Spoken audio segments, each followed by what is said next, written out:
इसका लोकसभा का चुनाव लोकतंत्र बचाने और संविधान बचाने का चुनाव था। जहां नरेंद्र मोदी बड़े अहंकार में अब की बार 400 पार का नारा लगा रहे थे, आप लोगों के पीटीए के एकजुटता ने उनको अहंकार को तोड़ दिया और भारतीय जनता पार्टी को 240 सीटों पर समेटने का काम किया। इसके लिए आप बधाई के पात्र हैं, धन्यवाद के पात्र हैं। और आपने, हम लोगों को बड़ा परम सौभाग्य है कि फतेहपुर जनपद से समाजवादी पार्टी के अध्यक्ष जो एक बड़ी शख्सियत है, हमारे बीच लोकसभा के उम्मीदवार थे, उनको जिता करके और जो एक पूर्व केंद्रीय मंत्री थी उसको हरा करके किसान के बेटे को, गांव के बेटे को लोकसभा जो पहुंचाने का काम किया, इसके लिए आप लोग को धन्यवाद एवं बधाई के पात्र हैं। साथियों, 1950 में इसलिए मैं कहना चाहता हूं, संविधान भारतीय जनता पार्टी के लोकसभा सदस्य अनंत हेगड़े घमंड के साथ कह रहे थे अब संविधान बदलने की जरूरत है। इस वजह से कह रहा हूं कि संविधान को बचाया।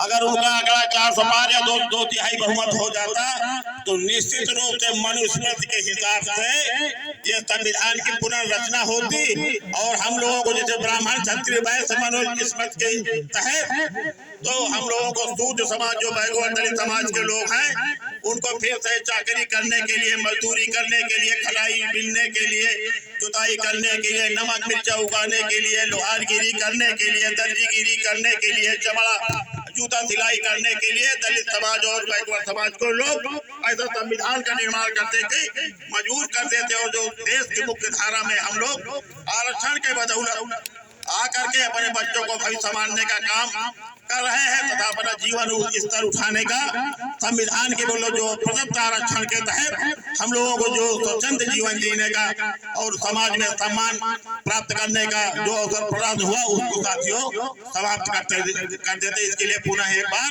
आपको बधाई देता हूं कि संविधान बदलने का काम इनका जो मंसूबा था उसको ध्वस्त कर दिया। साथियों, 26 जनवरी 1950 को बाबा साहब अम्बेडकर की भारत देश में द्वारा रचित भारत देश में संविधान संरचना करके संविधान 26 जनवरी 1950 को लागू हुआ। इसके पहले राजा रानी के पेट से पैदा होता था, लेकिन बाबा साहब अम्बेडकर ने रानियों के पेट का ऑपरेशन करके बैलेट पेपर से राजा बनाने का काम हुआ। One vote one man one vote one value. चाहे वो राजा का वोट हो, चाहे महाराजा का वोट हो, चाहे बड़े बड़े पूंजीपति का वोट हो, चाहे गांव में रहने वाला किसी दलित बैकवर्ड के साधारण किसान मजदूर का वोट है, उसका पूरा बराबरी पर ला दिया। इसी क्रम में भारत देश सरदार पटेल को लौह पुरुष कहलाए।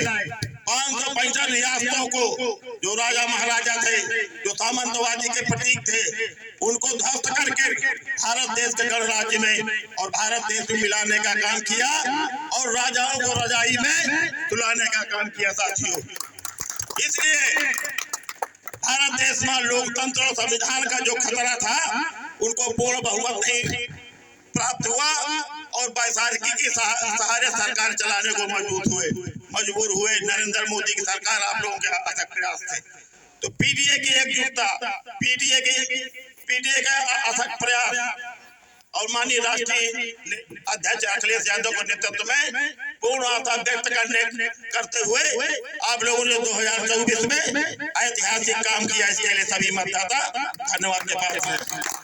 साथियों, यह लोग संविधान और लोकतंत्र को बचाने का चुनाव था। आज ये लोकतंत्र का बड़ा खतरा है। आज भारत देश का भारतीय जनता पार्टी की सरकार ये बैठी हुई सभी संवैधानिक संस्थाओं पर कब्जा किए हुए है। अघोषित इमरजेंसी काल चल रहा है।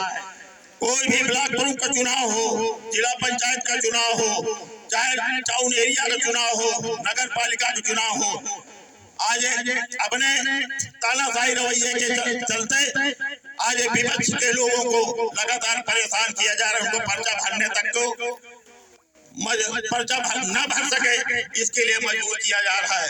साथियों, आप लोगों ने देखा होगा चंडीगढ़ के मेयर के चुनाव में पीठासीन अधिकारी ने आम आदमी पार्टी के मेयर का एक मत ही अवैध घोषित कर दिया। ये तो सीसीटीवी कैमरा लगे हुए थे।